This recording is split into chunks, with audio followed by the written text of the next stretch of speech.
What would be most useful for you to discuss regarding your personal statement? Well, I guess how to format it to give the admissions committee the ability to see who I am and the obstacles I've overcome. Also, the things that I have accomplished by overcoming those obstacles, and also what will make me a good candidate for law school. Sure, absolutely. I think those are good goals to have. Now, in reading over your personal statement, how long do you think it takes us to get to you specifically? Woo, okay. That's a great question. Cause I know for a fact that, like I was applying last year, for the admission cycle, but then I was like, okay, let's wait. I did review my personal statement. I do know that I do talk a lot about like my background and my family a lot before I even get to me and what I've actually accomplished. So I knew that you were going to probably ask that question. Yeah. So when I was looking at this, you mentioned like briefly like your DNA of your forebears and such, but then you're talking about celebrities and examples of role models or examples, right? Hmm. But we're not getting to you until really the second half of that second page. I Right. started thinking about law school as a teenager. Everything before that, to me, it's quite general. Okay. So it should be, so basically I should start out from the very beginning, just discussing me, how I always wanted to attend law school and basically, the accomplishments and things that I've made like that. Yeah, so I would start off by talking about you specifically. And of course, you do want to answer the why law school question Right. at some point. So honestly, I would scrap the first page and a half because it's not about you. Okay. When you get into yourself personally, though, a lot of this becomes like different parts of your resume, right? You Hmm. talk about your career goals, a 4-year degree, college, then the master's degree, and some of your work there. But we're not getting deep enough. I think this is overall running the risk of telling rather than showing. Okay. It's a little bit formal. It's a little bit too objective. I want us to see the world through your eyes and gain the insights that you gained. And I think you can do that. The experience that you have is there. Your nonprofit work could be a good opening to talk about why law school, and especially, of course, your role as an advocate. You're helping underserved kids. You're helping them with education. You're helping them find jobs, and you have a passion for social justice. I want that to shine through much more. Okay. So could you pick one story? Could you tell one story about one kid that you helped or one insight you've had about your work in nonprofit management, which I would imagine is an area that has tons of bureaucracy? Yeah, it does. That's, yeah, I didn't think about to choose like one story because I have so many. Growing up where I grew up on the south side of Chicago and witnessing the things that I have witnessed, helping those same type of students, like they all have so many stories. So I guess you're right. I have to figure out one story to tell. Think about it this way. So you have statistics. We know all kinds of information about the number of people dying each year from malaria or suffering from homelessness or poverty or things like that. But what do TV commercials do? They highlight one particular story. They have that That's one true. heart-wrenching photo or video of that kid, and that makes people open their wallets in a way that numbers never could. That's true. And I'm not saying you necessarily want to like play on their emotions in that way, but you do want to capture their interest. And the way you capture their interest is by telling a story, giving some specifics, and then showing from there. I was trying to help this one kid, but bureaucracy got in the way and I had to look up the rules and regulations. Something along those lines. It's interesting you say that because as someone who works in higher education and works in the financial aid office, I do know for a fact one thing that always bothered me was the fact that DACA students could not get financial aid. And it was nothing that they did personally. It was the fact that their parents weren't U.S. citizens. So they weren't U.S., so they couldn't get it. And it just used to always break my heart to have to tell them, like, unfortunately, there's nothing we can really do for you, because I just feel like it's unfair. We're punishing the children because the parents wanted to have them have a better life. And now they can't even get that because how are they going to go to school?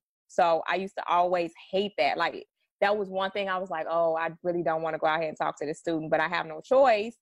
I can't bend the rules. It's a federal law. I can't change it. I can't say, well, we're going to give you a little bit. I just couldn't do it. And it used to always break my heart because a lot of those students did really want a better life, but they was like, I have to drop all my classes. There's no way I can pay for this. So it's a story that you should tell. I want to see that come out. I want to see that frustration come out where you're, in a way, you're hitting a wall. And then you use that as fuel to help you you want to become an advocate. You want to help serve those kids. Maybe you even want to change laws. Maybe you want to find ways to work to better help those kids, even within the laws. Maybe there are some regulations or some loopholes that you could discover through your research that could help them advocate for themselves as best as possible. Okay. But jump right in. If you're working with DACA students, that's a great starting off point. I want to see that first and foremost, right up front. You don't need to talk about Oprah or Condoleezza Rice or anyone else like that. You have your own story to tell. Focus on that. Okay. And go deep on this. Don't list the high school debate. You don't need to cover that. Focus specifically on your role in nonprofit work, nonprofit management, helping students, helping families, and specifically through the legal lens. You want to show them that you have a real understanding of the law. I know you mentioned that you don't know any lawyers, but you do know what it's like to deal with the consequences of laws. Yes. And so even if you are not a lawyer yourself, of course, you still have a sense of how these regulations and rules, how the general regulations have very concrete consequences for real people. And I think law schools, they want to see that. They want to see that you know what law is actually like and what the consequences are actually like. In law school, you'll be dealing with fact patterns, real world situations that you have to interpret through the lens of the various principles that could apply. And you've seen that on the ground. You've experienced that. You've seen your clients experience that. And so you can show that you do know what law is like. You do know what the practice of law is like, even if you haven't done it yet. So do you recommend then, Steve? Because I always struggle with, I'm always that type of person, like I really want them to be engaged when they read my personal statement. So I guess I struggle with how to capture them, like from the first, because I don't want them to be bored when they start reading, like, oh, this is, bland. I want to capture them when I first, I guess, start like my intro, because I was always taught like, oh, you want to kind of grab them when they first start reading. Do you suggest that I start out by telling the story of I guess how I can definitely see how laws affect people that I've worked with?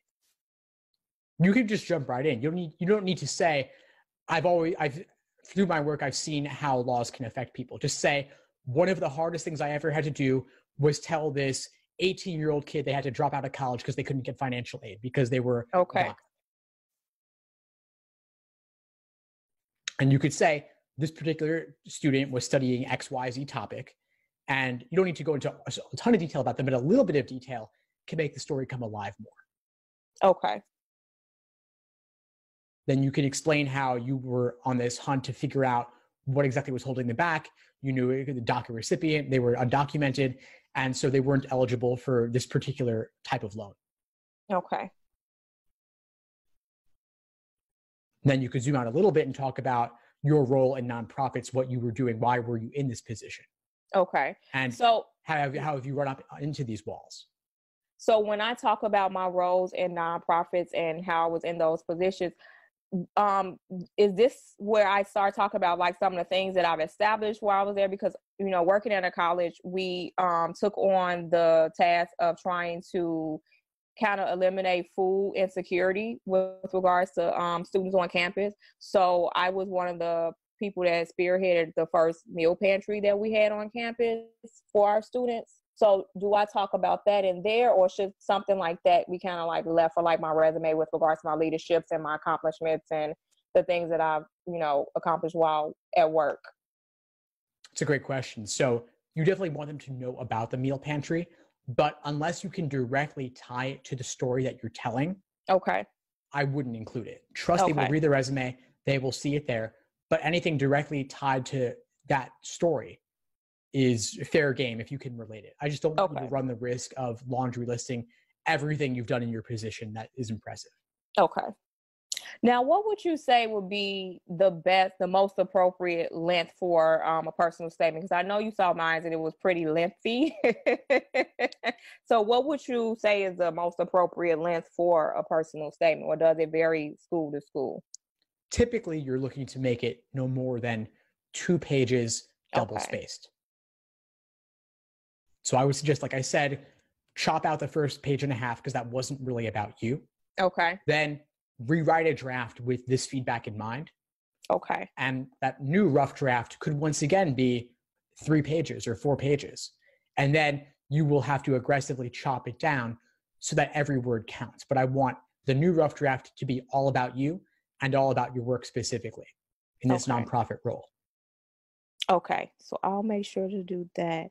I'm trying to think if I had some more questions too, because um so once I do, so it should be all about me, all about my work in nonprofit. So it was a part in there about I guess my daughter. So should that be scratched out too? Because I put a part at the bottom about I basically that was part of my why of why I'm going. Should that be scratched out too as well? If you're not able to relate it to the main topic, I Okay. wouldn't include it. I do think some of the themes in this draft related to your background and diversity and such, you could include that in a diversity statement. That okay. Okay. But just do everything you can to keep it personal. So definitely no quotes. And there are ways to reference role models, but you've got to tie it into yourself. To the story. Okay. Okay. Well, this was very helpful. Extremely helpful. So I got some writing to do. Yeah. I'm really glad we connected, Brittany. Me too. Before we sign off, what would you say is the biggest insight you got from our call today? That my personal statement really should be about me. And it also helped me realize that I actually have really accomplished some things in my previous work history. Because honestly, at first I was like, I don't even know exactly if the things that I have done are considered grand enough for law school. But speaking with you, it actually makes me believe that it really is, because I didn't think about telling a story about some of the experiences that I've had, and it just made me remember about how I really do feel when I have to tell these students that I can't give them any money for school, and how that actually does tie into how the law is actually working against them. So this was definitely insightful. Glad I was able to help. Please keep in touch and let me know if you need anything as you move forward. I will do. Thank you. My pleasure, Brittany. Take care. You too. Thanks for tuning into the show. Please subscribe if you haven't done so already to be notified of new episodes as I release them. And feel free to reach out if you need anything at all as you move forward with your prep. I'm happy to help however I can. In the meantime, I'll wish you all the best and take care.